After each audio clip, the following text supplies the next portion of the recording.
cuando acá no había, todo era exportado. ¿Para qué fuma si la hace mal?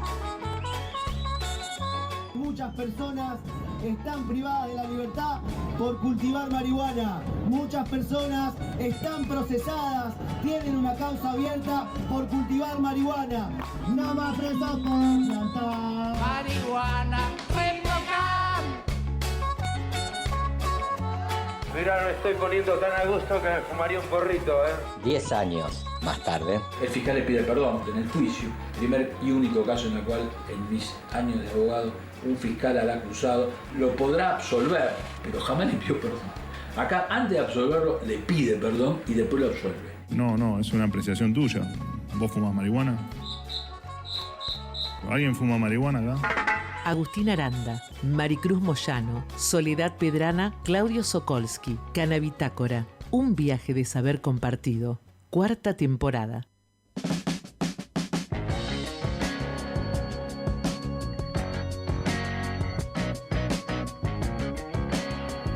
Y uno es un poco estructurado, pero bueno, ¿qué va a hacer? Buenas noches, ¿cómo andan? Bienvenidos a una nueva edición de este viaje de saber compartido sobre la planta milenaria que hacemos todos los miércoles, desde esta temporada que es la 4ª, si mi memoria no me falla, la 4ª temporada aquí en Radio Universidad, como todos los miércoles con Federico Pasos en los controles, que como llega siempre un minuto antes, después se equivoca, se confunde, se manda errores que son casi de principiante. ¿Cuántos años llevas operando? La verdad, decime, ¿cuántos llevas? 18 años generando baches en las radios rosarinas. Pero bueno, él la auspicia la Secretaría de Obras Públicas de la Municipalidad, entonces va como va. ¿Cómo va, Agustín? Bien, con un poco de frío, pero bueno, estamos en esta... No sí, ahí salgamos del tema. No, bueno, ahora se está yendo la ola polar, afortunadamente. Estamos en la edición número 107 de Canabitácora, un viaje de saber compartido por Radio UNR. Saben que el 107, además de ser una línea de colectivo que te lleva de una punta a la otra de Rosario, de sur a norte, también es la línea de sistema integrado de emergencias, para llamar por emergencias justamente. Así que saludamos a quienes trabajan en ese servicio de salud pública, clave. Y también recordamos que, a cuenta de las bajas temperaturas, que el servicio telefónico 147 sirve para llamar cuando vemos a personas que están en situación de calle y que necesitan asistencia.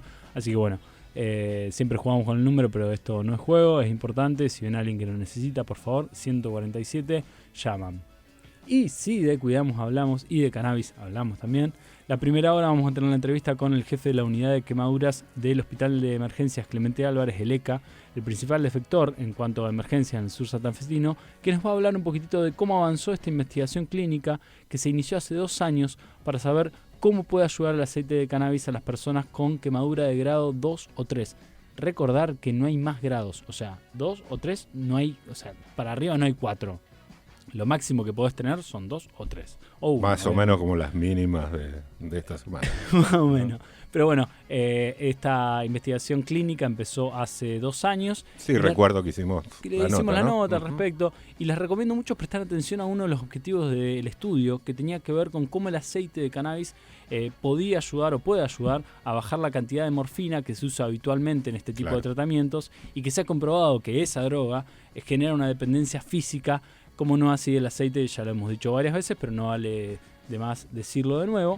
Ya en la segunda hora, además de alguna efeméride y alguna agenda que tenemos puesta en el plano del cine documental, porque desde mañana se va a realizar el Festival de Cine Documental, que hace el movimiento de documentalistas de Argentina, acá en Rosario desde el 3 hasta el 12 me parece, lo vamos a hablar bien. Pero en la segunda hora vamos a meternos un poquitito con cannabis y cine, cannabis y cultura, con la visita de Juan Aguzzi, periodista cultural, escritor y editor, también crítico, que escribe en medios y libros sobre literatura, cine y música. Es coautor de La Rosa Trovarina, una historia de la trova rosarina, y fue integrante del colectivo cultural de intervenciones artísticas Cucaño y fundador de la revista Cine El Eclipse. Hay una historia y una anécdota muy interesante sobre el nombre en particular de Juan Aguzzi y un equipo de fútbol. Quédense para escucharla, porque para mí fue una de las cosas que cuando lo conocí no puedo dejar de pensarlo. En 2024 Juan presentó un nuevo libro de poemas llamado Mar de Fondo. Y bueno, nada, quédense hasta las 23. Escúchame, sí. Fuiste muy rápido. Perdón, como siempre. Como siempre, pero Tengo bueno, frío. del 107 que dijiste del servicio Sí, de 107. emergencia. Nuestro número de día. El colectivo. Y hay una banda que se llama 107 Faunos. Digo, bueno, por lo menos la escuchamos un ratito. Esto que suena, claro. Vamos. Lo mejor es ver los barcos brillantes y el agua del azul está amenazada.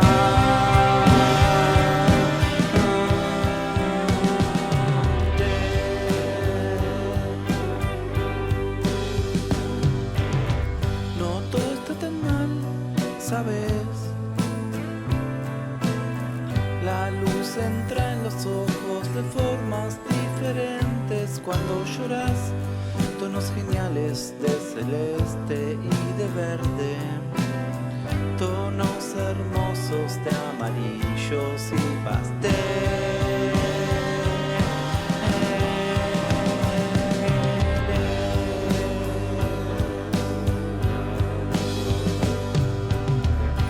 Corto un ramo de jazmín chino y me pierdo en el aroma exuberante de enero.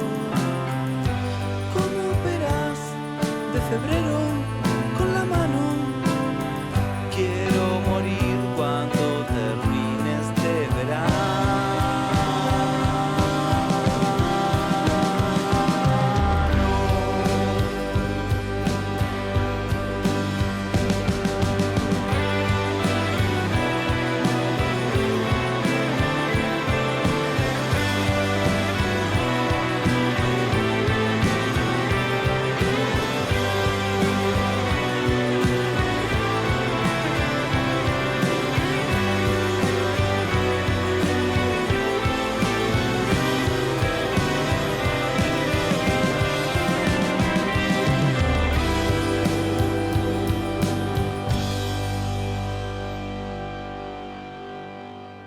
Canabitácora, un viaje de saber compartido. Las vacaciones de invierno en Rosario traen planes infinitos. Este año te esperamos en el nuevo Museo de Ciencias del Complejo Astronómico, en los centros culturales, teatros, museos y el tríptico de la infancia. Además, las plazas se convierten en puntos de encuentro con propuestas para toda la familia. Descubrí la tuya. Mira la programación en rosario.gov.ar/cultura, Municipalidad de Rosario. Marcos, ¿pagaste la cuota del viaje? No. La jugué y perdí. ¿Hablamos? Apostar nunca es un juego. Rompe el silencio. Pedí ayuda. Consejo Municipal de Rosario. Canabitácora, un viaje de saber compartido.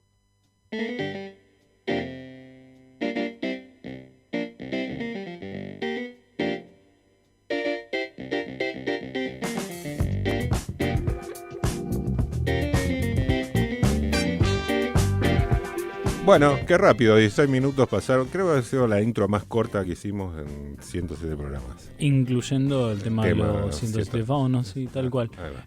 Por eso, bueno, vale la pena, ya que tenemos varias cuestiones en este programa, vamos a mandar entonces la entrevista que hicimos con Ariel Talar, que es justamente jefe de la unidad de quemaduras del Hospital Clemente Álvarez, que tiene desde hace 2 años, está cumpliendo 2 años en mayo en particular, con algunas cuestiones. Presten atención a lo que dice sobre los vencimientos de los aceites que le llegaron del LIF, sobre lo que menciona de morfina, sobre lo que dice también y las recomendaciones al final que tienen que ver con este momento de frío. Hay muchas cosas, una entrevista muy interesante que hicimos hace un tiempo, la grabamos, la estábamos guardando justamente para un día de mucho frío como hoy. Así que bueno, si quieren... atención quemados, ¿no? Que es sería como la comunidad ochentosa nuestra, ¿no? Ochentosa y ochentosa, va a haber varios de ochentosas. Bueno, el doctor Ariel Talar. Lo escuchamos. Lo escuchamos. Vamos.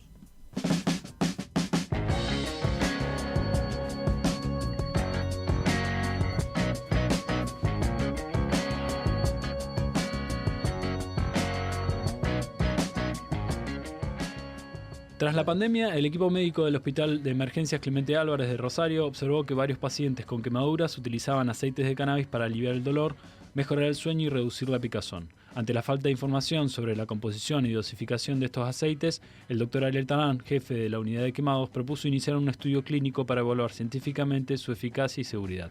En colaboración con el laboratorio industrial farmacéutico LIF en Santa Fe, que proporciona aceites con trazabilidad farmacológica, se diseñó un ensayo clínico de fase 2, aprobado en mayo de 2023, que comenzó en julio del mismo año. El estudio incluyó a 60 pacientes con quemaduras de grado 2, 3 y 4, dividido en dos grupos. Uno recibía aceite de cannabis con un 100% de CBD junto al tratamiento convencional y el otro un placebo.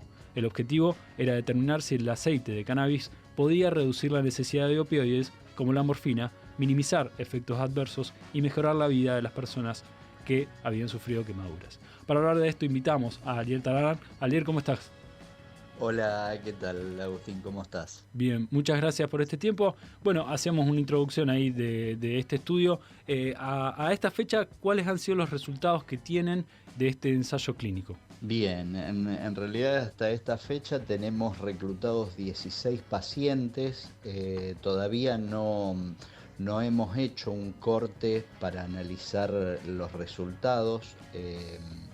Una de las cosas que fuimos viendo a lo largo del estudio fue que no todos los pacientes deseaban entrar al estudio, ¿viste? Una de las cuestiones fundamentales en estos ensayos clínicos es el consentimiento informado de los pacientes, ¿eh? No es que entran o ingresan todos los pacientes potencialmente reclutables. Y bueno, nos fuimos dando cuenta que a medida que entraban los pacientes que tenían criterio de entrar al estudio, cuando uno les ofrecía y les contaba de qué se trataba el estudio, muchos dieron la negativa de recibir aceite de cannabis, por eso esos pacientes fueron descartados. Así que, bueno, hasta el momento tenemos 16 pacientes y no se puede hablar de los resultados ya que es un estudio a doble ciego. Nosotros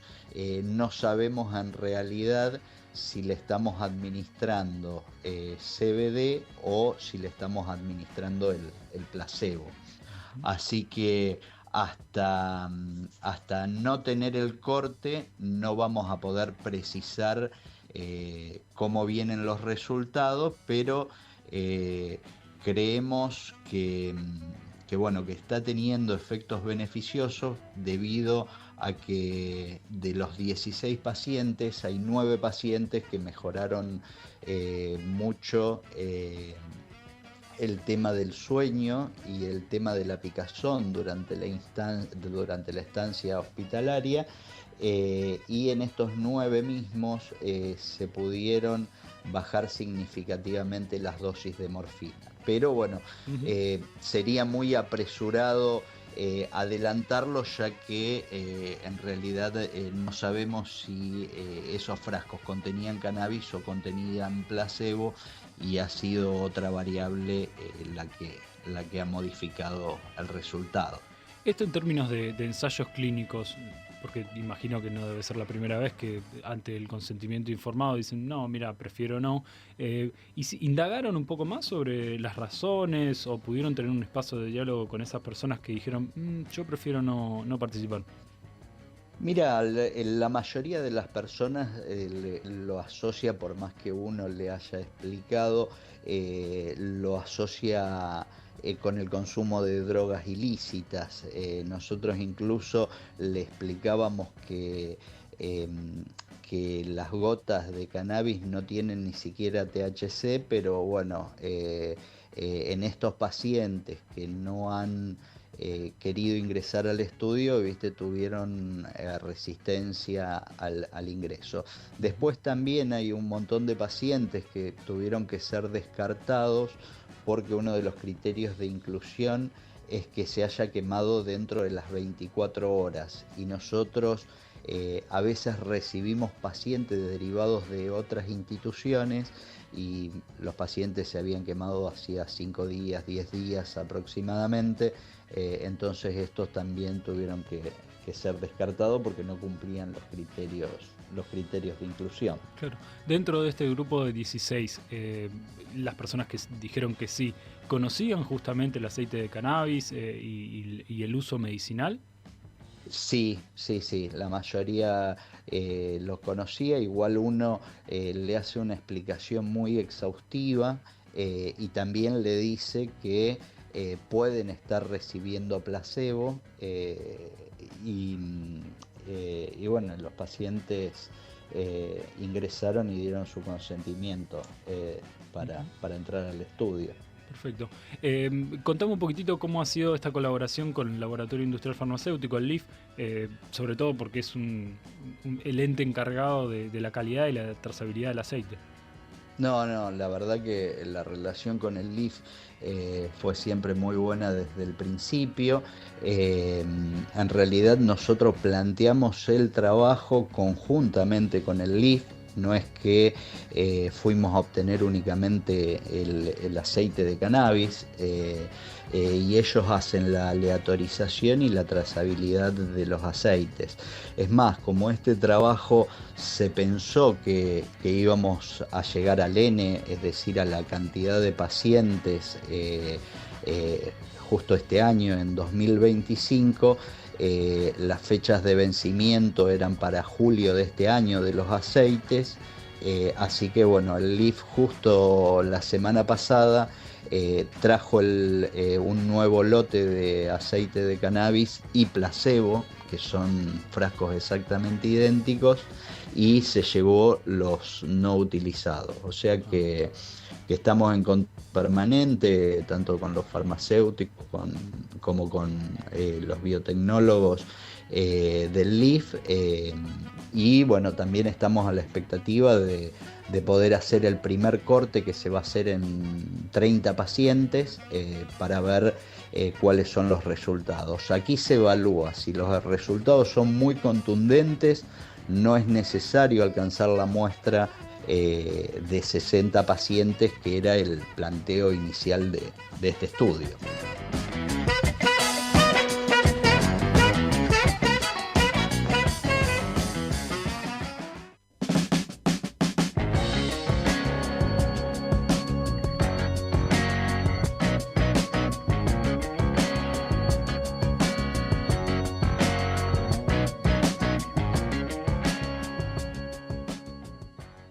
Hablamos con Ariel Tarán, jefe de la unidad de quemados de ELECA, y te pregunto sobre esto último que decías, ¿cuál es el objetivo esto de buscar el impacto? ¿Qué es lo que tienen como norte en esas 30 personas, en esos 30 casos? ¿Qué indicador les va a decir que bueno, es suficiente hasta acá, no necesitamos ir a buscar 30 personas más? Bien, nosotros dentro del grupo de trabajo tenemos una licenciada en estadística. La idea es que con el análisis de los datos, si los resultados son muy contundentes, ya este ensayo clínico se puede presentar y podríamos utilizar en forma, por así decirlo, indiscriminada el aceite de cannabis para pacientes quemados. Hay que recordar que hoy en día la indicación es únicamente en pacientes con epilepsia refractaria y el LIF no nos puede a nosotros proveer aceite de cannabis para todos los pacientes. Si nosotros constatamos que estamos disminuyendo la dosis de morfina en estos pacientes quemados, estos pacientes se beneficiarían ya que es muy alta la cantidad de efectos indeseables que tienen los opioides en estos pacientes, en contraposición con el CBD, que tiene efectos indeseables mínimos prácticamente. Uh-huh. Sobre eso, Ariel, ¿podés desarrollar justamente, porque es conocido para distintos usos, de alguna manera ir reemplazando con cannabis medicinal lo que son psicofármacos, pero podés describir un poquitito lo que pasa con el uso intensivo y extensivo de, por ejemplo, la morfina? Bueno, uno de los grandes problemas con la morfina es el tema de la tolerancia y la dependencia, la adicción a los opioides, sumado a los efectos indeseables como la constipación y todas las alteraciones que provocan el uso de opioides.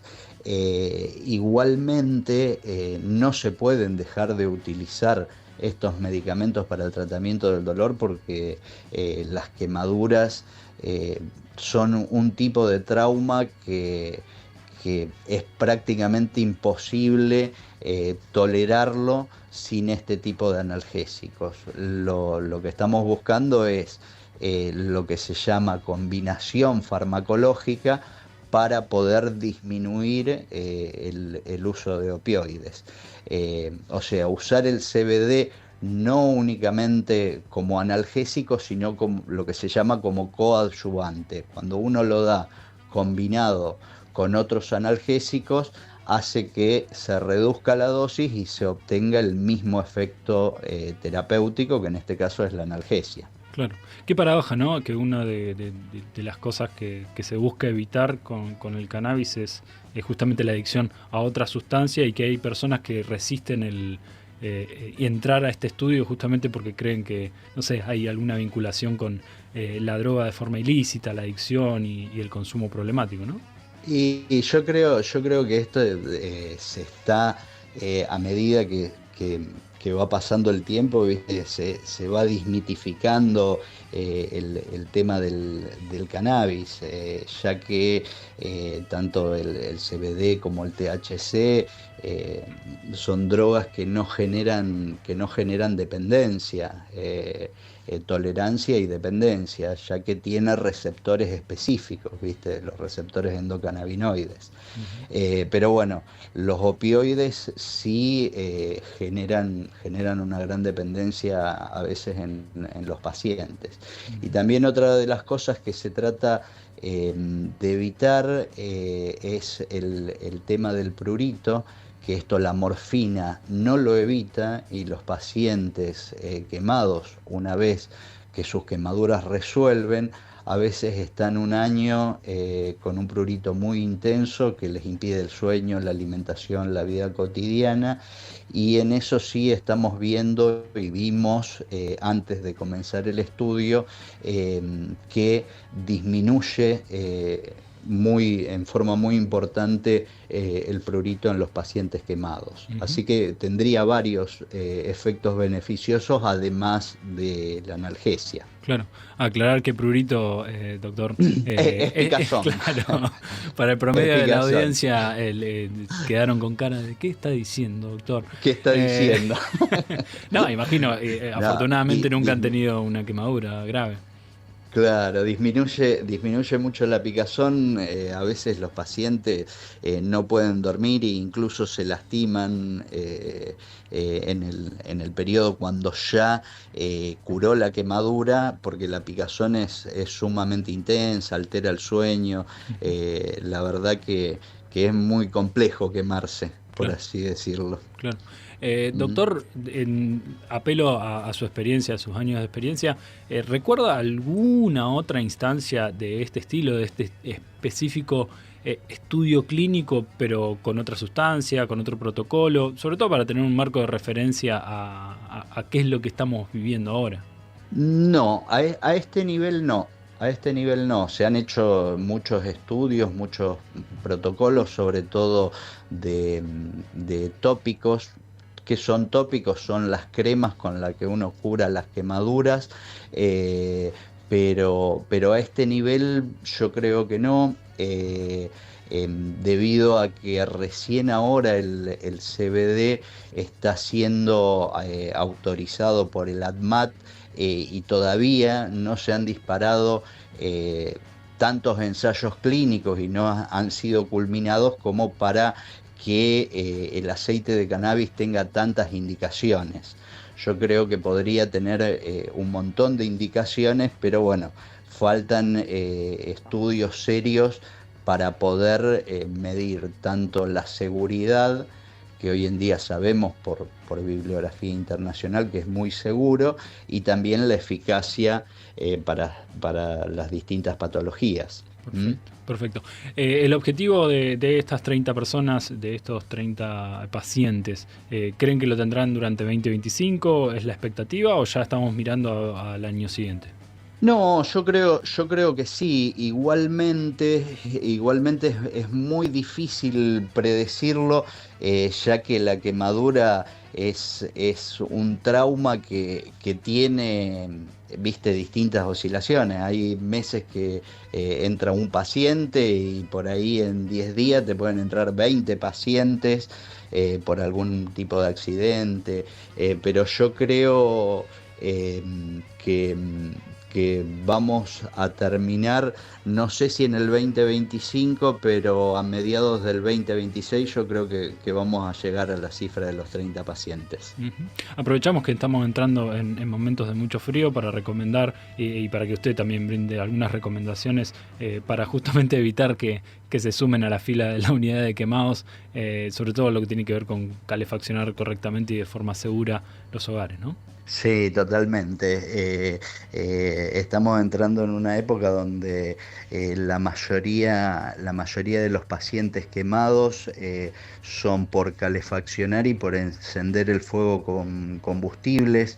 Esto obviamente se debe evitar, ya que es una de las principales causas de ingreso a los hospitales.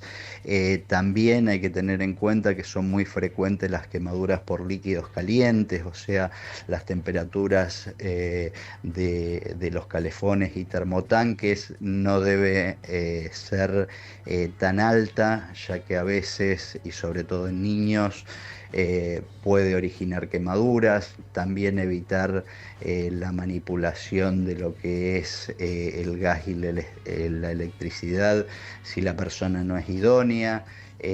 Tratar de cocinar con las hornallas de atrás, fundamentalmente porque los niños pueden alcanzar los elementos de cocina y quemarse. Tapar los enchufes, tener cortacorriente. Bueno, son todas las medidas de prevención que se deben tomar en el hogar, y fundamentalmente tener en cuenta que las quemaduras pueden llegar a ser graves y mortales. Yo creo que lo que falta a veces es la percepción de riesgo. Cuando uno cree que la quemadura es una cosa banal, ahí es donde minimiza todo este tema de medidas de prevención. Y otra cosa importante es tener un matafuego en la casa, que es una práctica que se utiliza muy poco. Nosotros, si nos ponemos a pensar, el matafuego en el auto es obligatorio, pero en la casa muchas personas no tienen el matafuego en la casa. Y bueno, cuando se inicia un incendio se podrían minimizar lo que son las víctimas fatales que se ven en estos eventos. Buen punto ahí, doctor, para justamente agregar. ¿Hay algún matafuego específico que sea de uso hogareño? No sé si se dice uso hogareño, pero que sea recomendado, porque tengo entendido que hay distintos tipos de matafuego, ¿no? Hay distintos tipos de matafuego. Generalmente el que más se utiliza es el mismo que se utiliza para los autos. Los otros a veces son cuando hay combustibles o cuando hay algunos tóxicos inflamables distintos, pero con el matafuego común que contiene polvo, el tipo A, con ese está bien para tener en el domicilio. Perfecto, doctor. Agradecerle. Tengo un montón de preguntas que tienen que ver con matafuego, porque le quiero preguntar sobre la evolución de los matafuegos y todo, pero entiendo que el tiempo es finito. Los que son muy idóneos con el tema de los matafuegos son más que nada los bomberos, que ellos hacen, lo que es la seguridad en la escena y lo que hacen las extracciones de víctimas. Nosotros estamos más abocados a la resolución de la lesión una vez que se produce. Por eso, muy específicamente de los matafuegos. Bien, bien. Tenía los bomberos claro. en ese tema. Y bueno, pero lo importante es no solamente el trabajo que hacen, sino que podamos compartir este espacio de prevención para que tenga menos trabajo, doctor. Espectacular. Así que le agradecemos mucho desde Canabitácora este viaje de saber compartido, la comunicación con el Tarán, jefe de la unidad de quemados del Hospital de Emergencias Clemente Álvarez, el ECA, que desde 2023 está buscando justamente que al menos 30 pacientes, nos decía recién el doctor, formen parte de un estudio para analizar la viabilidad de utilizar CBD para aliviar el dolor, para manejar mejor el sueño y para reducir la picazón o, como bien nos mencionaba el doctor, el prurito. Así que le agradecemos mucho, doctor, su tiempo. Bueno, muchas gracias a ustedes. Un saludo para todos. Un abrazo grande. Gracias.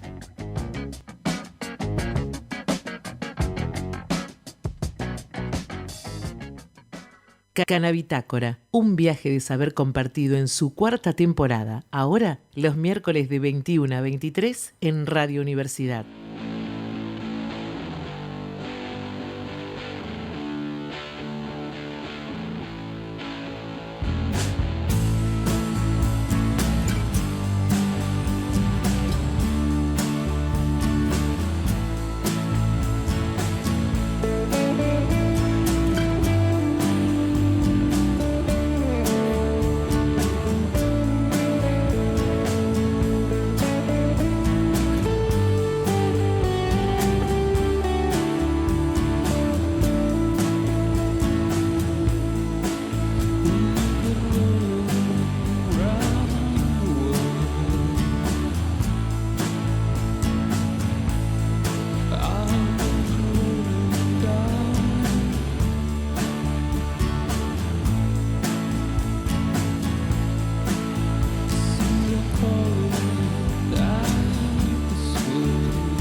Seguinos en las redes del programa. Instagram, @somoscanabitácora.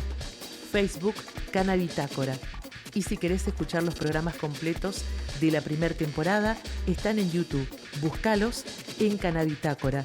Un viaje de saber compartido.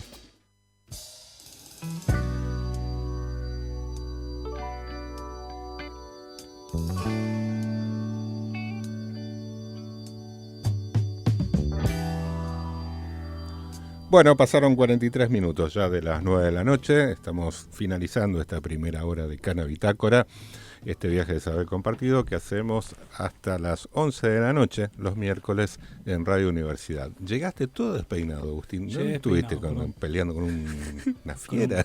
Con un oso polar. Ay. Qué frío que hace. Claro, ¿con qué vas a pelear? Sí, no es con un oso polar. Bueno, vamos a seguir en este viaje. Salimos de la unidad de quemados. Sí, por favor. Y vamos... Interesante, ¿no? Lo que mencionaba Talán. Sí.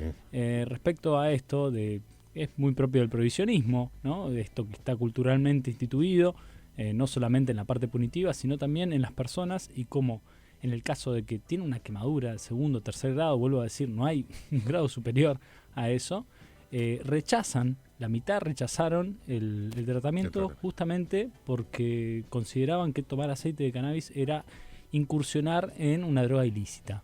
A pesar de que la morfina, digamos, que es también, lícita. No, claro, es una sustancia controlada, claro. Pero genera una dependencia física importante, y bien nos decía el doctor, generaba en muchas de las personas ese tipo de problemas. De igual modo, bueno, tenemos por delante una parte ya cultural que hemos dicho va a tener que ver con cine, va a tener que ver con cannabis, con cultura. En breve lo vamos a tener a Juan Aguzzi, que es periodista cultural, es escritor. Tiene un libro que no leí, voy a decir la verdad, no leí el último libro de poemas. Sí lo conozco por haber trabajado con él, pero nada, es una persona muy, muy agradable, y bueno, y en breve lo vamos a tener, porque en estos días también se va a desarrollar el Festival Nacional de Cine y Video Documental, en el aniversario número 30. Se empezó a hacer, en el año 95. Va a tener distintas sedes en el Complejo Cultural Atlas, el Cairo, COAD, la Asociación Mutual de Trabajadores Municipales de Rosario, la sede de ATE. Bueno, desde mañana hasta creo que el 12 de julio van a tener chance de poder ver muy buenas cosas. Así que bueno, también le vamos a preguntar a Juan en breve algún documental que él recuerde sobre cannabis o demás. Yo recuerdo que él me dio para ver el de Michael Mann, no sé si lo viste, que se llamaba Grass. No, ese no lo vi. Está bastante bueno. Me lo dio, creo que si no me equivoco, fue en VHS, o sea, estamos hablando de hace mucho tiempo. Y yo en ese momento todavía Alguna gente se preguntará qué es eso. ¿Qué es eso? Bueno, ayer fue el día del Walkman. El día del Walkman. El día del Walkman, porque hace muchos años, el día anterior, fue la primera vez que salió al mercado. Creo que la primera empresa fue Sony en hacer el Sony Walkman. Amarillo, sí. Y tenía esta particularidad, ¿no? Era la primera vez que vos podías salir a caminar y escuchar música. Entonces, bueno, me parecía como una linda efeméride, ya que hablábamos de VHS, que es un formato que hoy en día no funciona mucho. Pero bueno, también el Walkman, ahora hoy en día el cassette tampoco funciona mucho, pero no importa. Bueno, saltamos del VHS a la modernidad. A la modernidad, quiere, ¿no? exactamente. Y vamos a hablar con el tema de este Festival de Cine Documental. Exactamente, y de video documental en su aniversario número 30, 1995-2025, recién mencionábamos las sedes, pero invitamos a Mauricio Cornaglia, integrante de Propuesta Sur y Ojo Verde Cine Socioambiental, a que nos cuente un poquitito más de esto. Mauricio, ¿estás ahí? Sí. ¿Cómo andas, Mauricio? Buenas noches. Bueno, muchas gracias. Gracias a vos. Contanos un poquitito qué es lo que vamos a empezar a ver desde mañana, y tengo entendido hasta el 12 de julio, ¿no? Sí, exacto. El festival se extiende mañana.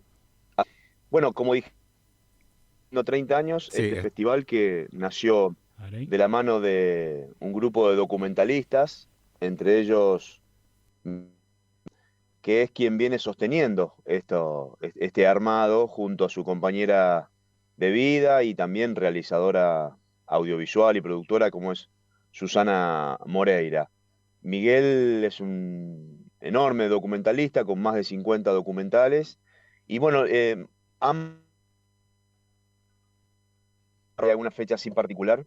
A Miguel se le ocurre organizar y bueno, somos amigos. Mauricio, discúlpame, perdón que te interrumpamos así abruptamente, pero estamos teniendo mucha dificultad con la señal, se está cortando y no sé si podemos retomar o moverse un poquito, moverse un poquito, quizás eso ayuda, porque bueno, nos quedamos con Miguel, no sabemos el apellido porque no lo escuchamos, así que si no te molesta, volvemos a intentarlo con esta pregunta también, ¿no? De cómo inició el festival. Por supuesto, ahí me voy a mover a otro sitio. A ver, vamos a probar. Bien, ahí te estamos escuchando, o sea que moviéndote inclusive. Escuchamos mover sillas. Estamos escuchando bien. ¿Me escuchan bien? Sí, ahora a ver, ahí probemos. Perfecto. Sí. Bueno, vamos para adelante, sigamos. ¿Estoy? Sí, está bien.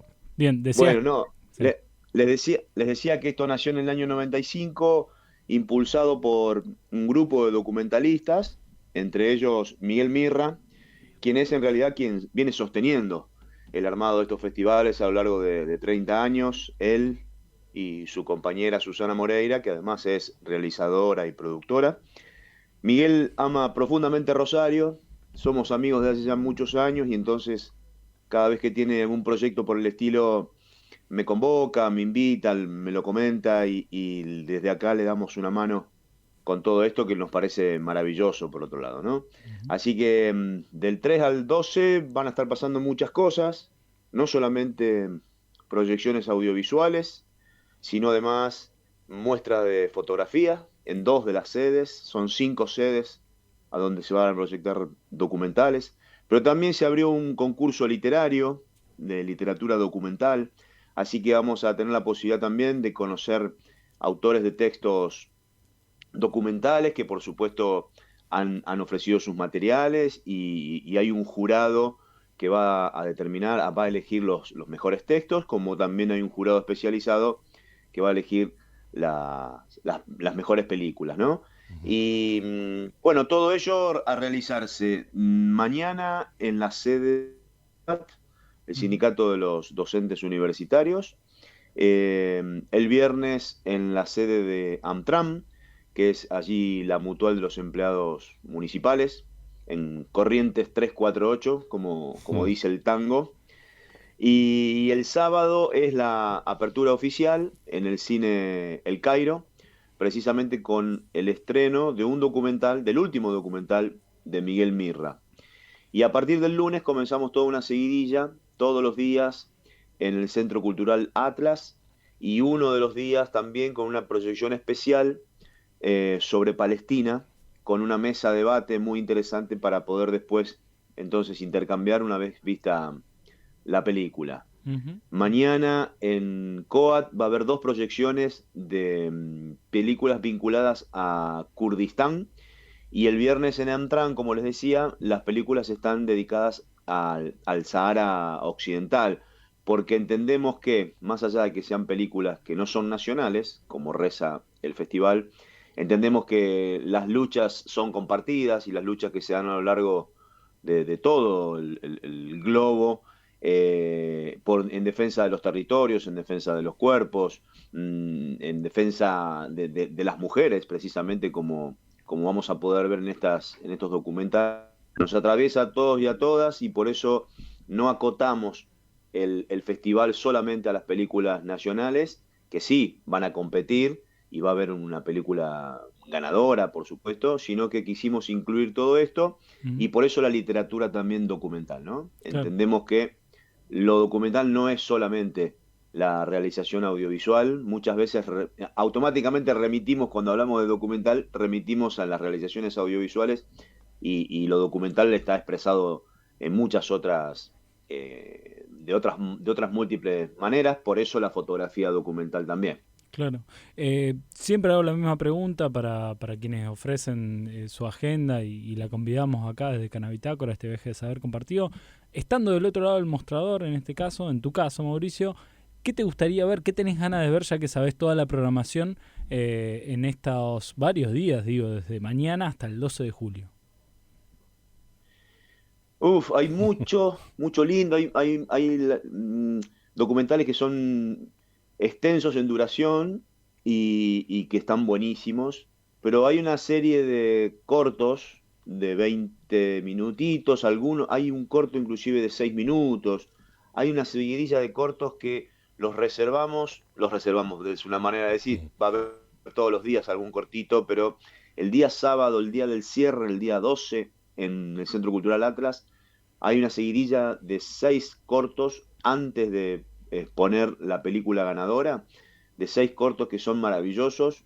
No me quedo con ninguno, la verdad, pero si tengo que destacar algo, que es una de las películas seleccionadas, hay una película que está dedicada a Esperanza Labrador, una de las madres de Plaza de Mayo, ya fallecida, y bueno, allí un grupo de personas, algunas de ellas muy conocidas por lo menos por mí, como Marianela Escoco, ha trabajado en la producción de esto. Es otra de las películas que yo recomendaría ver, porque si hablamos de lucha en defensa del territorio, de lucha en defensa de los derechos humanos, la pucha que las madres tienen muchísimo que ver con eso, ¿no? Y con la defensa y la recuperación de la democracia. Clarísimo. Mauricio, preguntarte y obviamente saludar a Alejo Araujo, quien es organizador y creador de alguna manera del Festival Canábico, que queremos que llegue a Rosario rápidamente, por eso el contacto y el convido. ¿Pensás que alguna de lo que vamos a ver en términos documentales se inscribe un poquitito en la temática canábica de alguna manera o no? ¿O es todo alejado?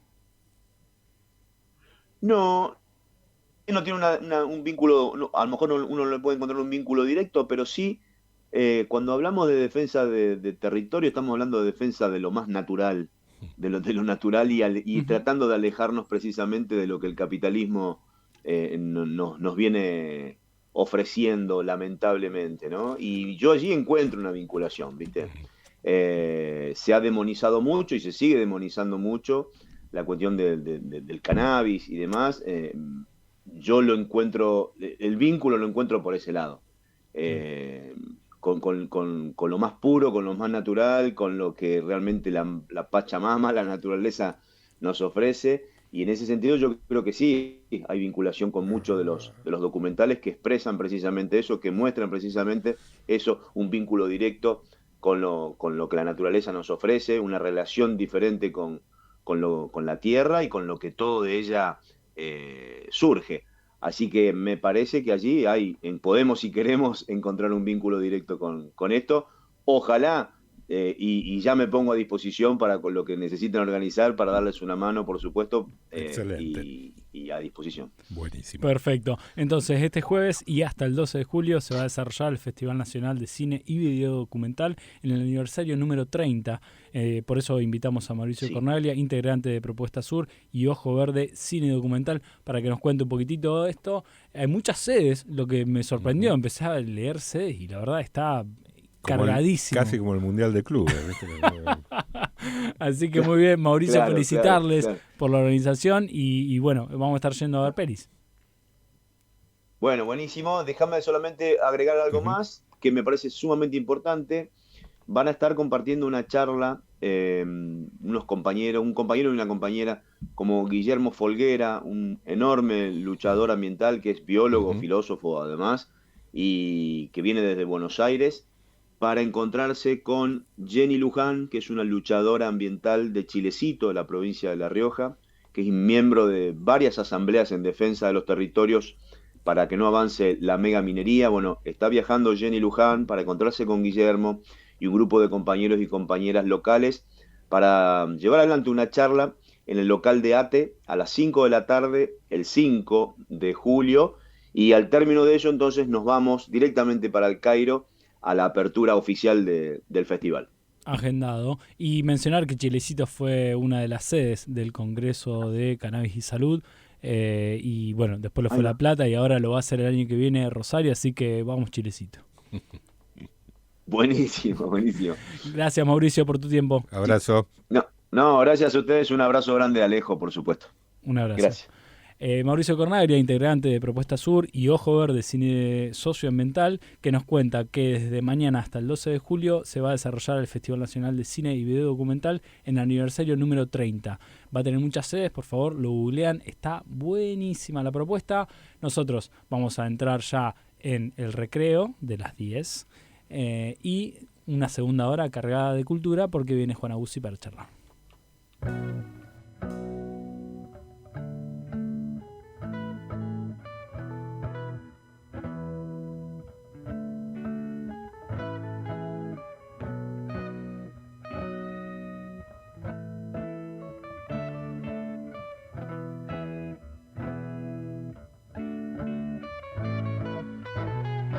Saint Stephen with a rose, in and out of the garden he goes. Country garden in the wind and the rain, wherever he goes the people all complain. Stephen prospered in his time, well he may and he may decline. Did it matter, does it now? Stephen would answer if he only knew how.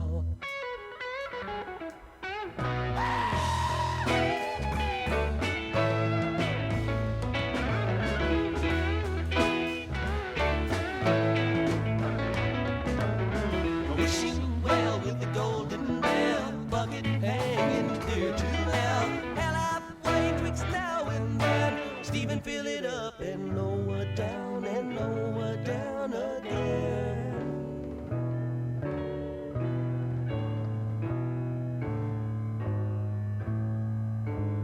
Lady finger dipped in moonlight, writing what for across the morning sky. Sunlight splatters dawn with answer. Darkness struts and bids the day goodbye.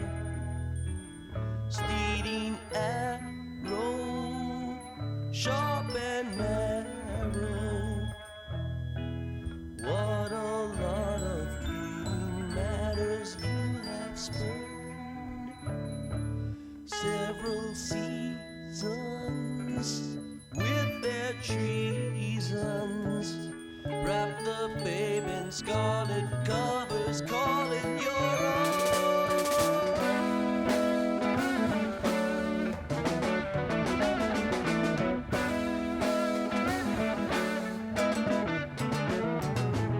Did it doubt or did it try? Answers are plenty in the by and by. Talk about your plenty, talk about your ills. One man gathers what another man spills.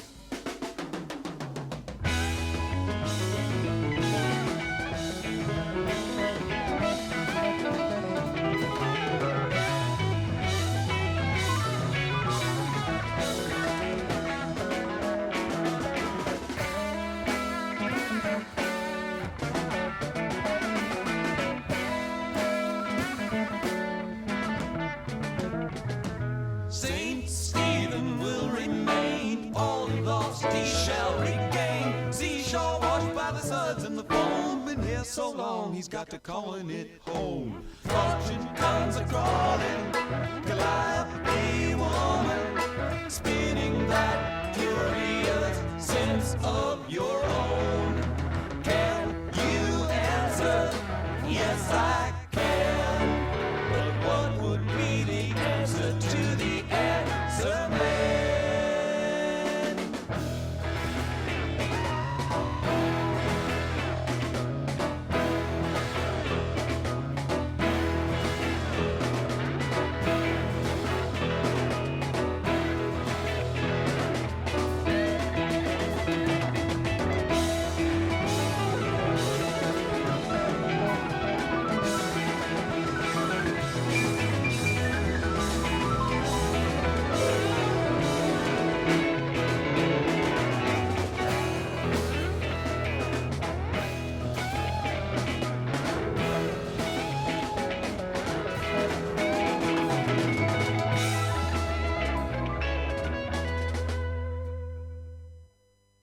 Canabitácora, un viaje de saber compartido. Estás en Radio Universidad 103.3, Radio UNR. Vamos a la tanda y en un rato volvemos. Las voces de los graduados de la Universidad Pública. La verdad que todavía recuerdo el primer día que entré en calle Pellegrini para anotarme a los cursos de ingreso, cuando todavía estaba en la secundaria, lleno de expectativas y parece que hubiera sido ayer.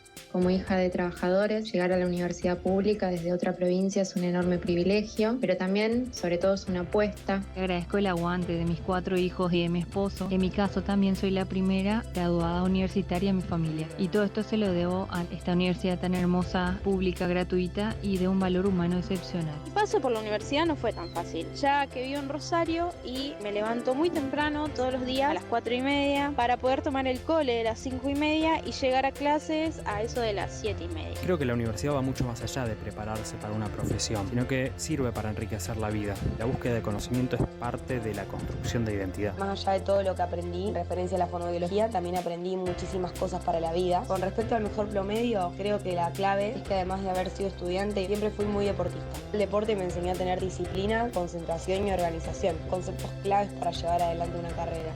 UNR, mucho más que una universidad. Radio Universidad 103.3. La universidad pública es el espacio donde se forma el futuro de nuestro país, donde se investiga y se construye el conocimiento. Y hoy necesita de tu apoyo para seguir adelante. Por eso te pedimos que participes con tu firma en defensa de la universidad pública. Sumate a la campaña. Entrá a sin.edu.ar y buscá Yo apoyo la ley de financiamiento universitario. Entre todas y todos, garanticemos la educación pública, gratuita y de calidad. La universidad es del pueblo y la vamos a defender. Aruna, Red Nacional de Radios Universitarias. Son solo 6 pasitos, Kini 6. 654321 Kini 6. Son solo 6 pasitos. Este miércoles el Kini 6 sortea un super pozo de 3.000 millones de pesos. 654321 Kini 6. ¿Ya te bajaste nuestra aplicación? Búscala como Radio UNR y llévate la radio a donde quieras. Canabitácora, un viaje de saber compartido. Invierno en Rosario traen planes infinitos. Este año te esperamos en el nuevo Museo de Ciencias del Complejo Astronómico, en los centros culturales, teatros, museos y el tríptico de la infancia. Además, las plazas se convierten en puntos de encuentro con propuestas para toda la familia. Descubrí la tuya. Mira la programación en rosario.gov.ar/cultura, Municipalidad de Rosario. Marcos, ¿pagaste la cuota del viaje? No. La jugué y perdí. ¿Hablamos? Apostar nunca es un juego. Rompe el silencio. Pedí ayuda. Consejo Municipal de Rosario. Canabitácora, un viaje de saber compartido. Bien, 12 minutos pasaron ya de las 10 de la noche. Pueden seguir conversando. No, perdón. Se bueno, sumó yo, Maricruz claro. Moyano. Buenas noches, Maricruz. Buenas noches. Buenas noches. Gracias, ¿Cómo como va? siempre, por los chipá. 341. No, gracias por Mari. Mari, gracias siempre por Mari. No, iba a decir el número porque hace unas chipadas. Ah, sí, totalmente. No lo voy a decir al Lo aire. tenemos que ya... Pero quien quiera, no hay un... pero quien quiera, son muy ricos. Espectacular. Por privado. No sé por cuál de ellos. 3413-886677. Ese no es el privado. Ese es el de la radio. Bueno, se comparten en una radio universidad, ¿por qué no? Sí, pueden ahí. Es una radio abierta a todo tipo de personas. Amantes del chipá. E incluso a una persona muy querida, un periodista cultural, escritor, editor, crítico, y también escribe en medios y libros sobre literatura, cine y música. Es coautor de La Rosa Trovarina, una historia de la trova rosarina, y fue integrante del colectivo cultural de intervenciones artísticas Cucaño y fundador de la revista del cine El Eclipse. El señor Juan Carlos Aguzzi, buenas noches. Buenas noches, ¿cómo están? Muchas gracias por venir. ¿Hace un frío? Hace un frío. Yo le decía hace un rato que lo quiero mucho a usted. Sí, yo también. Pero aparte, un honor de estar en el programa. Muchas gracias. Yo lo escucho el programa. ¿Ah, sí? Sí, pero yo tengo la radio del auto clavada en Radio Universidad. Clavada en Radio Universidad, como deben hacer algunos o mucha gente. Sí. Así que, y como me voy a casa generalmente a estos horarios, vuelvo a casa. Sí. El programa usted lo escucho a menudo. Y no lo si me interesa mucho, después lo llevo a casa antes que termine, por supuesto. Claro. Pero no lo escuchás en diferido, porque después tenemos en @Canabitácora de YouTube, tenemos todos los programas. Sí, ya lo sé. Claro. Y pero lo que escuchás en vivo. van por un número altísimo. 107. Sí, hoy 107. Como el colectivo. Claro, sí, un montón. Muy bien, lo escucho vivo, perfecto, me gusta cuando la cosa es como in situ está haciendo en este momento. Juan, así que sí, y por eso digo, es un honor que participar un rato aquí con ustedes. El año pasado escribiste un libro de poemas, yo no sé si es tu primer libro de poemas, sé que sos una persona afecta a la poesía. Cuando salió el libro yo dije, Juan escribiendo poesía, y comentándolo con amigos y amigas, me dijeron, sí, Juan y poesía. Es un poeta. Claro, Mar de Fondo. Bueno, Mar de Fondo, exactamente. Sí, es mi primer libro solo, digamos. Yo había publicado poesías en compilaciones, varias, una vez en Uruguay también, en Montevideo. Y bueno, en realidad escribo poesía desde siempre, desde hace muchísimo tiempo, casi diría la adolescencia. Hubo un momento donde yo escribía en cuadernos, esos cuadernos espiralados, cuando nos pegamos el faltazo, la llamada chupina a la escuela, no íbamos a escribir por ahí. Y esos cuadernos los perdí en una situación un poco compleja, así. Desafortunada, sí, claro. Exactamente, uno de los sucesos desafortunados en mi vida. Y tenía muchos cuadernos y siempre lo lamento todavía. Y tal vez, a veces pienso que eso mismo, esa situación, me dio como un impulso ahí para seguir escribiendo, ¿no? Y que no se pierda. Y tratando de que no se pierda. De todos modos, añoro poder ver ese material. Volver a ver ese material, que era lo que yo podía escribir a los 17 años, no sé. Claro, ¿no? claro. Pero sí, bueno, es mi primer libro solo. ¿Ya tiene un año de publicación más o menos? Sí, claro, en realidad se salió en diciembre del 2023. Pero lo presenté en abril de 2024. Bien. Bueno, sí, tendría un año, digamos, en la calle. Exactamente. Sí. ¿Cómo te sentís ahora con, lo que pasa? ¿Publicación? ¿Devoluciones de las personas que lo leyeron? La verdad que debo decirlo así, superó mis expectativas. El libro. Tuve así muy buenas devoluciones. El libro fue reseñado en los medios acá locales, bien reseñado, digo, porque reseñas atentas sobre todo, digamos, así que a nadie le pasó lo mismo que a mí, ¿qué hace Juan Aguzzi escribiendo poesía?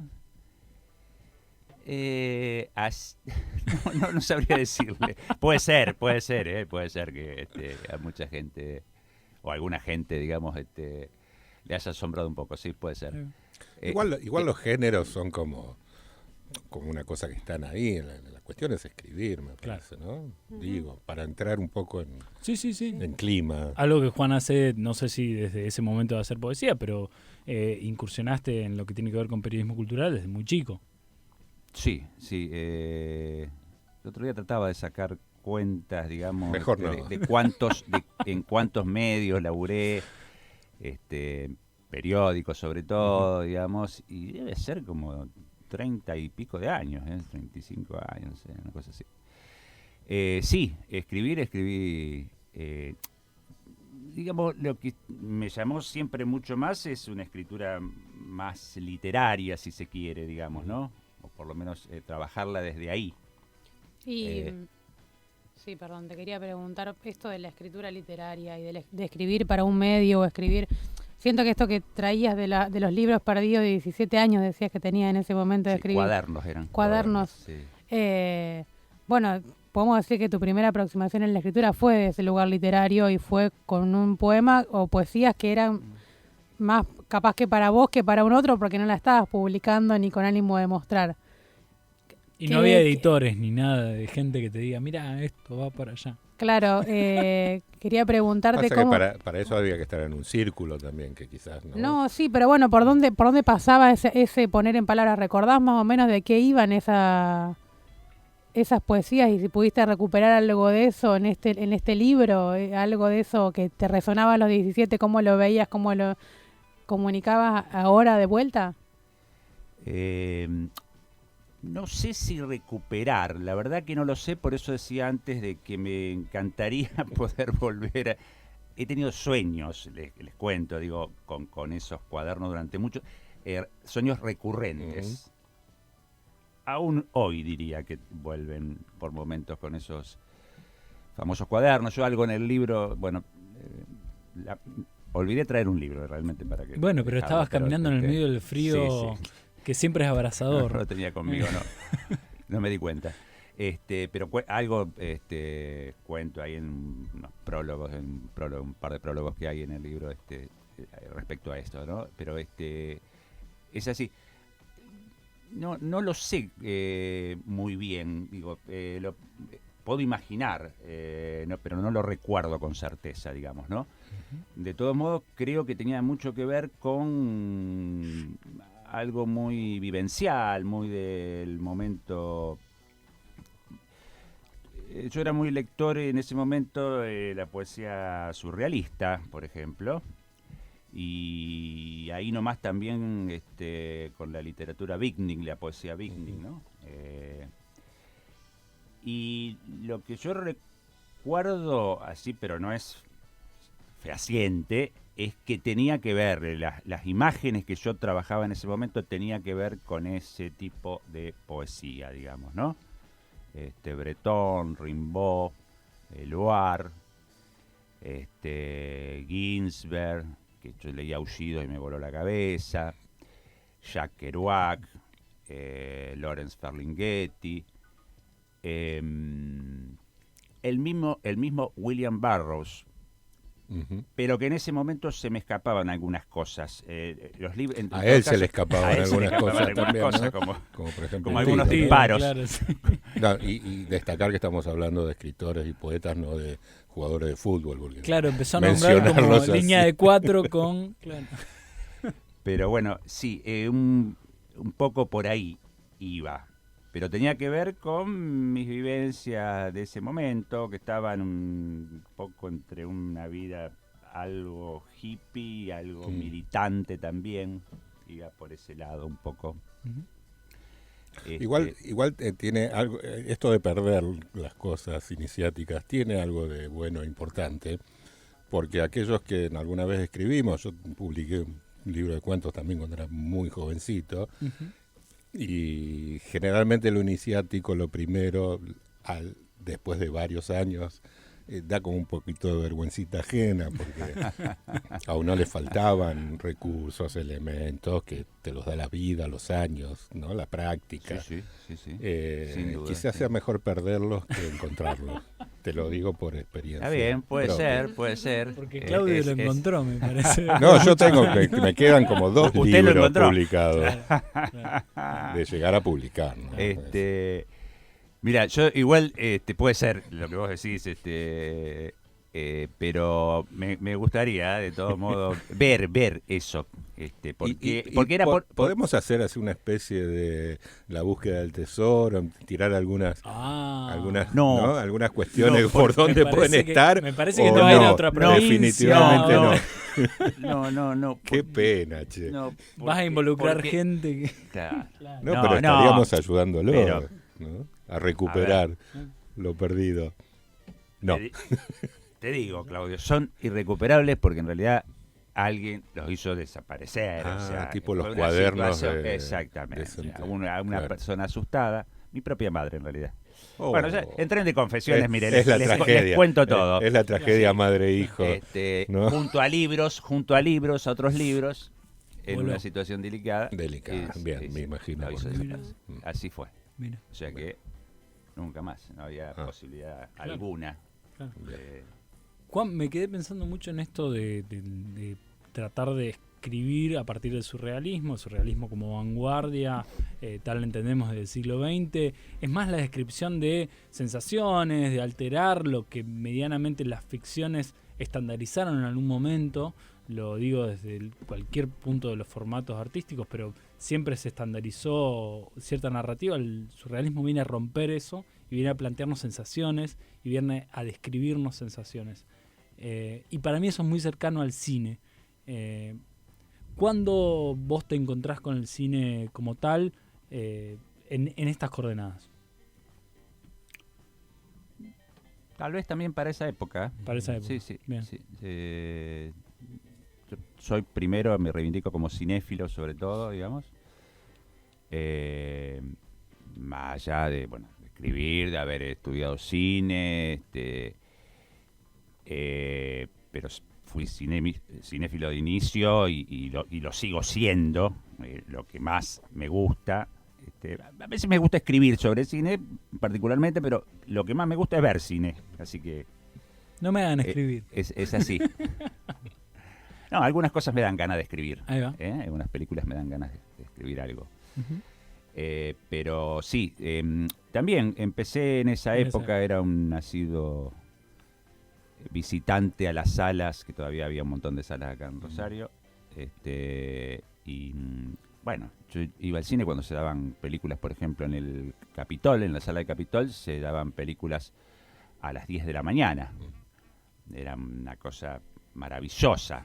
Entonces uno no iba a la escuela, no iba a la secundaria y se iba a ver una muy buena película. El Capitol que daba películas, daba 2 películas a las 10 de la mañana, de 10 a 2.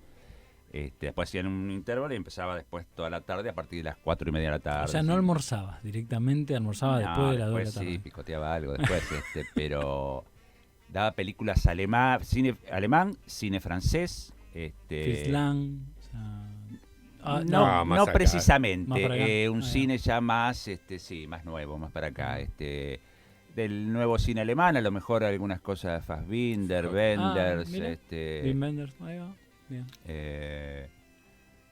Reuter, un cine más, más cercano. En realidad películas que se estrenaban, que no se daban. Eran contemporáneas, no eran que volvían por casi contemporáneas, a lo mejor un poquito más atrás, pero a lo mejor de fines de los 60, principios de los 70. Pero que el resto de las salas no pasaba. No pasaba. Claro, pero yo pensaba eso, a las 10 de la mañana tenía que pasar como algo más que para atrás y gente muy del palo yo que creo venga a verla. Siempre tuve la sensación de que eran un material que ellos conseguían, a lo mejor precio 2 por 1. Claro, un 2 por 1. Te doy esta de Clint Eastwood y llevate 2 una de Fassbinder y otra más acomodado, exactamente. Y pasaban esos títulos. Yo no sé si sabían exactamente qué pasaban, pero copias excelentes, realmente, ¿no? ¿Capitol dónde quedaba? El Capitol quedaba lo recuerdo por haber en San Martín, entre San Luis y Rioja. Hoy en día todavía hay una radio todavía. No, hay una sala, un templo. No sé si está el templo. Pero tiene una radio adelante chiquitita. ¿Sí? Sí, claro, una radio chiquitita. ¿Una radio religiosa? Claro. Mira. San Martín, una peatonal San Martín que supo mucho de tener salas. Sí, y ahí y tenía. A pesar de que era corta de Córdoba a San Juan tenía 4 salas de cine. Claro. Tenías el Heraldo antes de llegar a Rioja, viniendo por San Martín. Seguías, cruzabas Rioja, tenías el Capitol de un lado y el Monumental del otro, que luego se convirtió en el complejo Monumental. Seguías, cruzaba la Plaza Pirasco, llegabas al Gran Rex, que era la sala maravillosa que había en Rosario, una de las más lindas, digamos, ¿no? Era fabuloso eso, tenías para elegir. Pero yo también, era una época donde estaban las famosas trasnoches. Y en un momento me tocó, trabajé en Arteón, en la sala Arteón, haciendo de todo. Estaba en la boletería, vendía maní con chocolate. A veces, eso no, porque no se vendía ahí. Era lo único que no hice. Pero sí, acomodaba a la gente, llevaba a acomodar el acomodador. Pero ahí me pasó algo muy lindo, que aprendí a proyectar con Jorge De Biasi, proyectorista de Madre Cabrini. Sí, claro.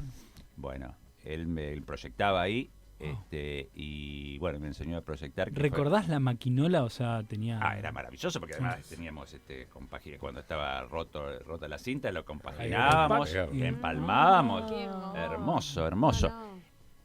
Haber aprendido eso, además, me posibilitó laburar 3 veranos seguidos en San Bernardo, irme de vacaciones. En la playa, muy Sí, bien. de vacaciones tenía que laburaba para bancarme las vacaciones, pero eso me permitió haber aprendido ahí algo del oficio. Qué lindo. Y en el tiempo libre se iba al mar. Perfecto. Estaba genial. Empecé haciendo un reemplazo, un amigo que había conocido ahí en San Bernardo, y después quedé.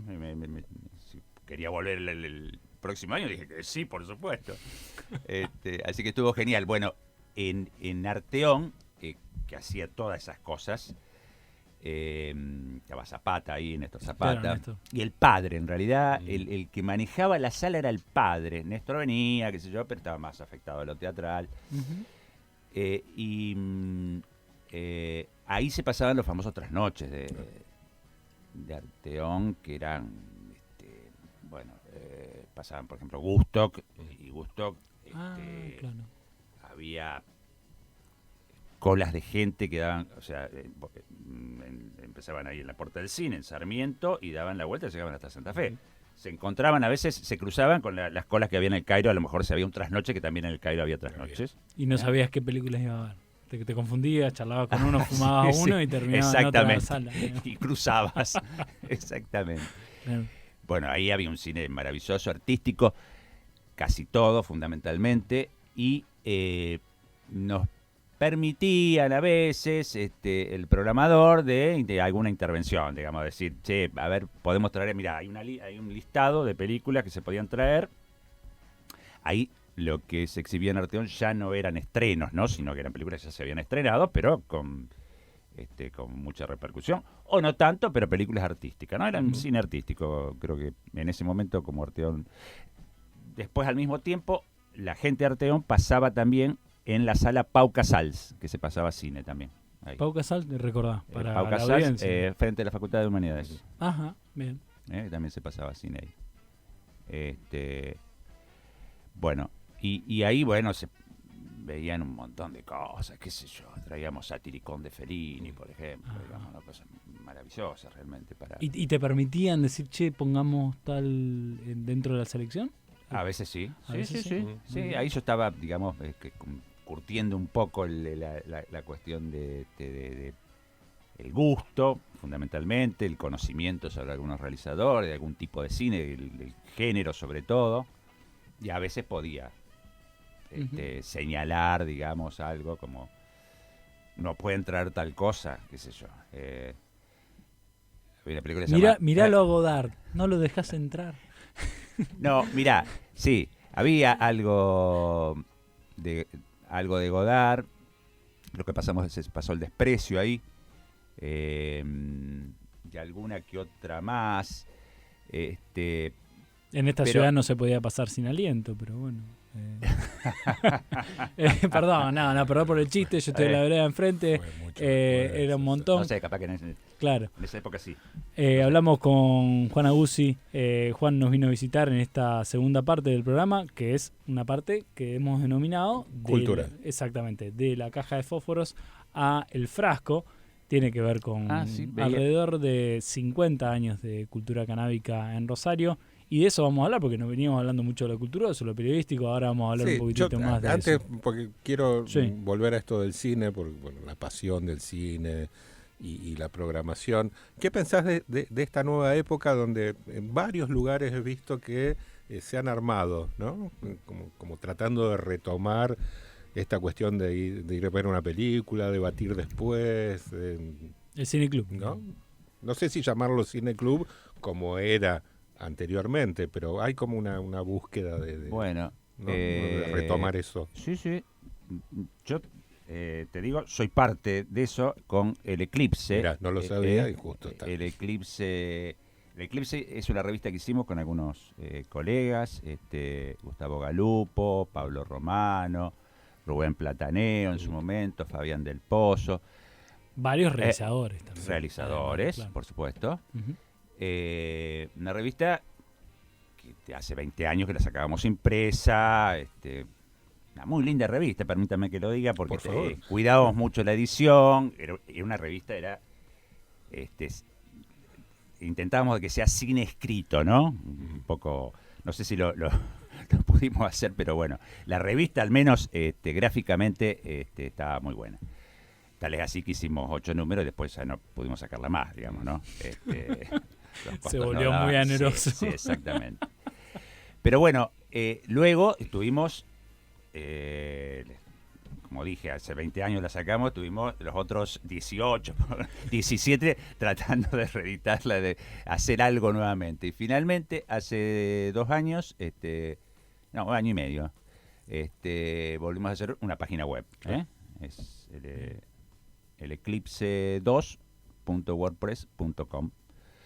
Bien. Donde ahora tenemos más gente colaborando, el grupo se amplió, hay un staff más amplio y hay gente que incluso está acá en la radio, como Leandro Arteaga, Agustina Cabrera, que participan, así que bueno, y nosotros con el Eclipse hacíamos ciclos de cine, ciclos de cine. Hicimos el primer Bafisi en Rosario también, conjuntamente con el Eclipse. Y hacíamos ciclos en el Parque de España, presentábamos a lo mejor un número de la revista y pasábamos algunos títulos de films que acá difícilmente se pudieran ver en ese momento, ¿no? Y bueno, y eran algunos de esos ciclos, después había algún debate, alguna charla posterior, y bueno, eso es lo que más nos mueve y nos conmueve en todo caso, que es hablar de cine, que es lo más lindo en realidad. Y empezamos con una tertulia, que es un poco lo que vos señalabas, Claudio, con una tertulia que empezamos a hacerla en Videoteca, los jueves. Una tertulia abierta a cualquiera que quisiera y a la comunidad, digamos así. Y la verdad que primero empezamos con algunas charlas a lo mejor más con un eje temático. Yo particularmente hablé del nuevo cine de terror, qué sé yo, tomé a Robert Eggers y Ari Aster. Y después se nos ocurrió algo que la verdad que está buenísimo, que es... Anotamos en unos papelitos números, los años, ¿no? Entonces empezamos en 1930, que arrancamos ahí, hasta la actualidad. Lo pusimos en una bolsa y alguno de los asistentes sacaba un numerito, sacaba un año, y en la tertulia siguiente hablábamos del cine que se hizo en ese momento. En ese año. Así que estuvo buenísimo realmente, porque... Espectacular. Podía salir cualquier cosa, digamos. Claro, difícil un año 45. Pero estaba buenísimo porque había que ir a buscar a ver qué había, digamos, en ese año que se había hecho del cine. La idea era del cine mundial. Nosotros tenemos una impronta muy marcada del cine occidental, fundamentalmente, ¿no? Norteamericano, europeo, más que nada, y argentino. Latinoamericano poco. Asiático o oriental un poco menos, salvo estas oleadas que hubo 2000 adelante, sí, exacto, el cine surcoreano sobre todo, digamos, y chino, pero bueno, la verdad que estuvo buenísimo. Y sí, hay un revival, pero ahora siguen apareciendo cosas así. Por eso decía, he visto en varios lugares que se estaban armando muchísimo, ¿no? De juntarse, de pasar algo. Nosotros lo que hacíamos en realidad es en las tertulias es pasar a lo mejor algunos fragmentos. Claro, no toda la peli. No toda la peli. Vamos a más de época también, ¿no? Claro. Más fragmentos vinculados a... Pero hay algunos que pasan en títulos enteros, Sí, claro, sí. Creo que la mayoría. Sí, pero está muy bueno y hay una avidez. No sé si un revival, no sé... Pero hay, el cine son como oleadas, ¿no? Hay un momento donde como que se impone así un deseo de ver, de hablar. Y me parece que este momento también, un poco con la conversa que teníamos antes, Agustín, que pasa en estos momentos tan tiempos tan densos uno... Podríamos resumirlo como lo viejo funciona, Juan. Sí. Ya que está Juan y, totalmente. Y hablamos del cine, ¿no? Totalmente. Para hablar de... Y porque además el cine es el material con el cual soñamos. Digo, yo no sé si alguien sueña estrictamente. Vos soñás con cuadernos, claramente, que perdiste. Pero la mayor parte de las personas creo que soñamos en términos de imagen y sonido, y eso es el cine. Entonces lo más parecido a un sueño que estás viendo en una pantalla. Entonces me parece que por ahí el cine no flashea tanto. Pero eso es una digresión mía. Por eso invitamos a Juan Aguzzi, que saben. Pero no tan desacertada. No tan desacertada. Bueno, hacemos un pequeño corte musical y volvemos para ya los últimos 20 minutos, creo, de Canabitácora. Ahí va.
Canabitácora, un viaje de saber compartido.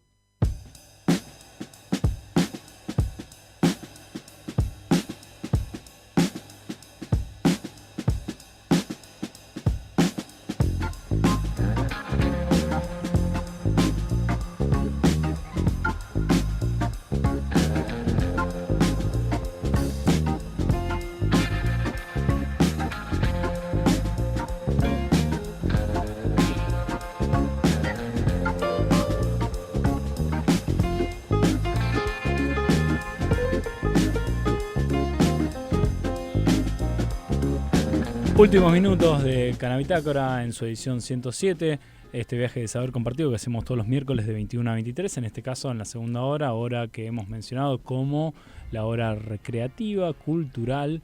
Lo tenemos a Juan Aguzzi, escritor y periodista de la ciudad, especializado en la parte de cultura y cine, que nos contaba un poquitito, bueno, pareceres de lo que tiene que ver con sus orígenes, algunos cuadernos perdidos y demás, pero nosotros nos preciamos en esta segunda hora que denominamos como de la caja de fósforos al frasco, casi 50 años de cultura canábica de Rosario, invitar a las personas que vienen del palo de la cultura a que nos cuenten un poquitito sus experiencias con la cannabis. Y ahí, Juan, preguntarte cuál fue el primer acercamiento, si tuviste acercamiento primero con la planta, si primero fue un cigarrillo, primero fue, ¿qué fue? Una cajita de Una cajita. Sí, tiempos muy diferentes a estos, en todo sentido, digo, ¿no? En el acceso, en la información. En la información. Porque en realidad antes no sabíamos nada, no se sabía nada, era así. Algunos que nos preocupábamos ahí por conocer, algunas por curiosidad, digamos, y porque, bueno, uno quiere saber de qué se tratan las cosas. Me acuerdo que conseguíamos algunas revistas yankees, algunas revistas norteamericanas sobre el cannabis, revistas especializadas, digamos, ¿no? Que más que nada con un enfoque, digamos, de relevamiento eran, de las distintas especies que había en todo el mundo. Me acuerdo de revistas y con una impresión creíble, tenían unos afiches en el medio. Como unos centerfold, digamos, como si fuera una Playboy. Digamos. Exactamente. Claro. Sí, había incluso, yo llegué a ver un libro, me acuerdo que eran las 1000 variedades, claro, era el título, claro, con una impresión, unas fotografías y bueno, ¿no? Claro, había más. Sí, eran como florcitas, sí, unas florcitas y unos capullitos así, cruzados. Ajá. Y entonces con las distintas denominaciones, según el país. Yo siempre recuerdo que el cannabis colombiano era como la estrella. Punto rojo. El punto rojo, exactamente. El punto rojo. Se nos caen unos años. O uno brasileño que se llamaba Cuca do Preto. Me perdí en Lost in Translation. ¿Qué sería eso? Lost in Translation. Claro. También un tipo de cannabis. En Brasil. De Brasil. Amacola. Bueno, Amacola. Claro.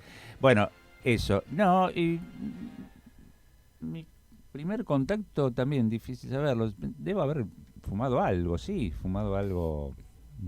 convites, habrá sido, una cosa así. Claro. Pero primero fue fumar, ¿no? La planta fue mucho después. Ver una planta. Y en revistas. Era, lo acaba de sí. decir. No, bueno, era una planta. Pero claro. Acá había... no había. Ver y oler sería la pregunta. Claro. Y había una particularidad, digamos.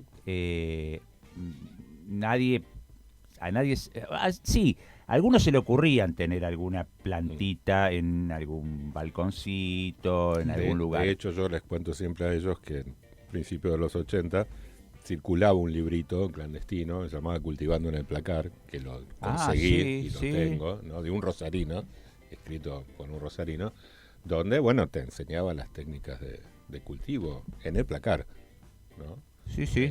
Pero bueno, esa era casi toda la información porque ustedes tenían suerte a lo mejor de conseguir revistas de afuera, pero por ahí cuando no tenías esa suerte. Sí, revistas no que había. En este caso un amigo Claro. que era un docente ahí de humanidades, de Bellas Artes, que la traía de España, Juan Piccolini, me acuerdo perfectamente, sí. la traía de España la revista. Claro. Pero ahora había había gente que quería tener varias plantas, no una sola. Y la posibilidad de tenerlas sin problemas. En ese momento no había posibilidad, salvo que uno tuviera un lugar muy escondido, ¿no? Muy por fuera de cualquier curioso. Claro. Y lo que se hacía es sembrar en la periferia de Rosario. A lo mejor sin ir tan lejos. Detrás del mercado de concentración, en Fisherton, había toda una zona donde llegó a haber ahí una plantación de concentración. De concentración, exactamente.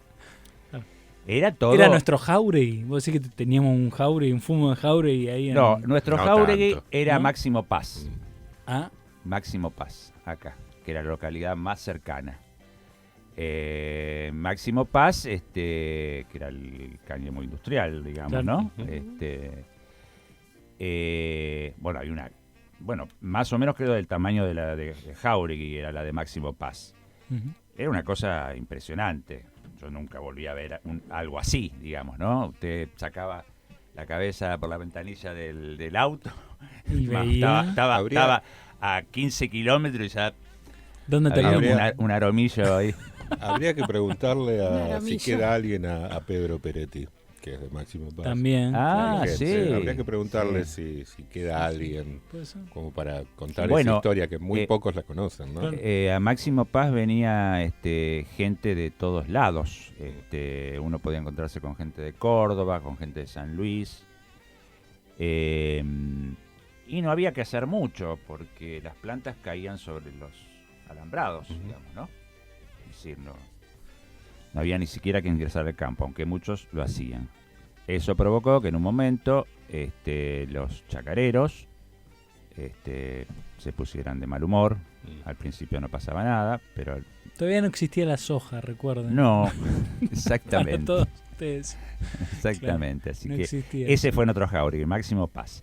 Pero después había gente que sembraba en los alrededores, en el límite de Funes con Roldán también. Uh-huh. Claro.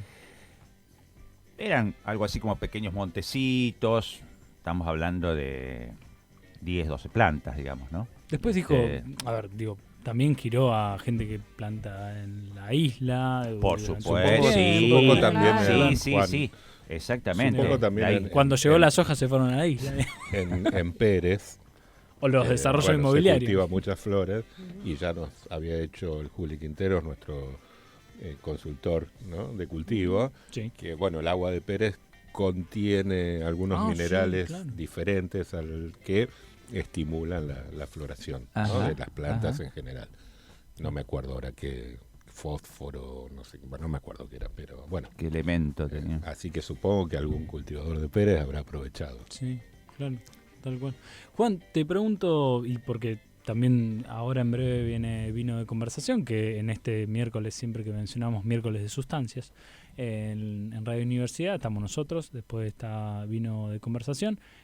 Preguntarte, que la verdad daría para otro programa entero, pero vínculo entre cine y cannabis. Yo recordaba que vos me diste, por ejemplo, la película de Michael Mann, me parece que era la de Michael Mann, la de Grass, el documental. Ron Mann, perdón. Hay mucho de hablar, sobre todo en Argentina. Argentina ha contribuido mucho al prohibicionismo, haciendo películas y generando cultura prohibicionista con el arte. ¿Recordás alguna que vos dijiste, no, en serio, estoy viendo esta película mainstream y aparece cannabis y aparece en la peor forma? mundial, decís. No, digo, si tenés alguna en Argentina. Yo te puedo ayudar con una, si querés. Claro, a vos te gusta siempre mencionar humo. Humo de marihuana. Bueno, humo de marihuana, claro. Sí, está bien. Sí, pero yo recuerdo en un momento. Yo escribía algo para una revista de City Bell, cerca de una localidad cerca de La Plata. Sí. Una revista que se llamaba Vía Quilmes. Porque está cerca Quilmes. Sí. Y bueno, me tocó escribir sobre la marihuana, sobre el cannabis, y relacionado con el cine. Y entonces, en ese momento, para hacer algo tanto diferente, qué sé yo, vi 2 películas norteamericanas. Era época de que había foros y páginas para bajar a rolete, o sea, no había problema, uno buscaba y encontraba. Ahora está todo mucho más restringido, igual se encuentra, pero está más restringido. Vi 2 películas de año seguido, una de 1936 y una de 1937, norteamericanas ambas. No me pidan los nombres porque no me voy a recordar ahora, de directores ignotos. 1936 y 1937. Reefer Madness no es una. Reefer Madness no es una. Porque fueron 2 así, tipo una atrás de la otra, que demonizaban muchísimo el consumo, pero... Tremendo. Una creo que era la asesina de jóvenes, si no me equivoco. Se Reefer llamaba... Madness es una. Reefer Madness. ¿Es el nombre original? Tiene En inglés, claro. Sí. Tiene escenas muy buenas de un tipo volviéndose loco tocando el piano. Sí. Sacado. Tremendas, son tremendas. Pero y ese año además fue el año donde Estados Unidos creó un impuesto para los, en realidad para los sembradores y traficantes. Un poco era una cosa absurda, digamos, ¿no? Pero ese fue el año que después se derogó eso en 1970 en Estados Unidos. Claro. Pero en 1937 salió esa ley, digamos, ¿no? Ya años donde se advenía el macartismo. Sí, esas son, y lo que estabas viendo era surreal, digamos, son tremendas. Es como una especie de melodramas, pero imposibles de creer, pero están locos estos tipos realmente. Sí, porque... lo triste es que 3 décadas más tarde hicieron Humo de marihuana y la protagonista se moría de una sobredosis. A ver. Bueno, acá los personajes se suicidaban. Claro, sí. Ahí está mostrando... Locura por la marihuana, Reefer Madness. Que no sé, lo vamos a chequear en la serie Wits, me parece que es parte de la introducción, algunos pedacitos de esa película me parece que están. Sobre todo esto recuerdo que vos mencionabas, una persona tocando el piano, fumando así. Incluso la intro estigmatizando mexicanos seguramente, ¿no? Sí. Claro. Sí. Pero incluso hay una intro de una serie ahora estadounidense tipo sitcom. La de que está esta mujer, la del dispensario, ¿cómo que se llama? Wits. Se llama Wits. Fumados. Fumados, tenés razón, bueno, Wits. Sí, perdón. Claro. Eso. Eso, tiene las escenas. Claro, tiene las escenas de estas películas que mencionábamos y esta búsqueda de contribuir al profesionismo. En la primera hora hablábamos de lo que hacía con la unidad de quemados del ECA, pero bueno, lo tenemos acá, Juan, para hablar de la parte de cine. Se nos está yendo el programa, lamentablemente. Sí, Juan, ya mirá, nos están comiendo hay señales. los talones. Yo igual, perdón, quiero aprovechar y hacer una recomendación a Por Juan, favor. si no la vio, a la ver. peli Mateína. ¿La viste alguna vez?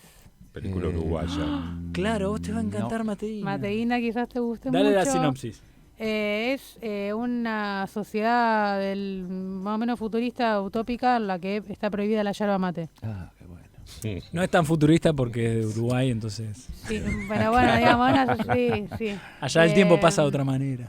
Recomiendo muchísimo, es muy divertida. Y también está el libro que se llama Yerba Mate Libre, que es de Guillermo de Poffay. Es argentino él, es muy lindo libro también, pero bueno, está inspirada en ese libro. ¿La película de qué año es? Mateína creo que es del 2022, por ahí, es bastante joven, sí. 2021, sí, por ahí. Ahora, a mí la tengo descargada, si la querés te la paso. Bueno, perfecto, podemos intercambiar. Está en YouTube, la ves intercambiar. No, en YouTube se ve re feo, se ve re oscura. No la veas ahí. Yo la vi ahí y fue horrible. Hay un problema para ver en YouTube, es verdad. Bueno, Acá la compañera, es verdad. No, si la vas a mirar, que la mira en un lugar bien. Pero a mí me gusta ver un poco lo contrario, ¿no? Cuando el cannabis está ahí en el medio y funciona de otra manera, con historias que a lo mejor son de, qué sé yo, es otro el tema, digamos, ¿no? No hay de Big Lebowski, que se le cae la tuca en el bueno, hermoso, hay escenas de Dude, el personaje de Dude, de cosas, maravilloso. la genialidad.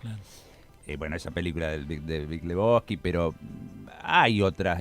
Hay una de Richard Linklater que se llama Dazed and Confused, que es muy linda también, y cómo funciona el cannabis ahí. La película un coming of age, más o menos, ¿no? Pero funciona bien. Después, no hace mucho, ya hace un par de años, debe ser 2020, 2021, una de Paul Thomas Anderson, Vice Inherent, no sé cómo se llamó acá. Vice Inherente. Vice. Me parece que tuvo otro título no con sé, Joaquin Phoenix. Joaquin Phoenix es genial. Ese es el detective. Repuesto todo el día. Es una genialidad, es una genialidad. Sí. Bueno, eso me gusta mucho, encontrar ahí esos momentos donde forma parte de una historia, digamos, de un relato. Bueno, en Tiempo de Valientes. Claro, tiempos de Valientes, sí. También tiene un momento canábico muy gracioso. Sí, muy gracioso. Muy gracioso. Es como cae la ficha. Está muy bueno, películas. Es verdad. Tiempo de Valientes, es verdad. Está muy bueno, ese viaje en el auto está genial. Es una genialidad. Pau, cuando te escuchaba decir esto, que tiene algo en la imagen, que no es la película sobre eso, pero lo trae de una manera tan... Sí. Eso me encanta. Hay que hacer un listado. Me encanta. Hay que hacer un listado y recomendar. Por supuesto. Que es lo que nos está faltando. Hay un montón, no todas buenas. Tratamos de mencionar algunas que valen la pena, digamos. Bueno, una de Harmony Korine, Beach Bang, no sé si la vieron. No. Matthew McConaughey. Ahora, también de hace un par de años. Está con McConaughey, porque antes dijiste Days and Confused, ahora... Claro. Exacto. En Days and Confused está... Y sí, es lo que lo lanza a True Detective. Claro. Yo hablando de True Detective, la última temporada hace un frío como el que hace afuera. Y vamos a ir a abrazarlo porque se nos terminó Canabitácora, este viaje de saber compartido número 107. Sí, hay que volver a invitar a Juan porque quedó el cucaño, quedó tantas cosas. Están esperando con el tequila. No, está... Otra vez tequila, bueno, vino de no se termina nunca. Cámbienlo a hace tequila mucho de frío. No, para mí le ponen agua adentro. No puede durar tanto esa caja. No puede durar.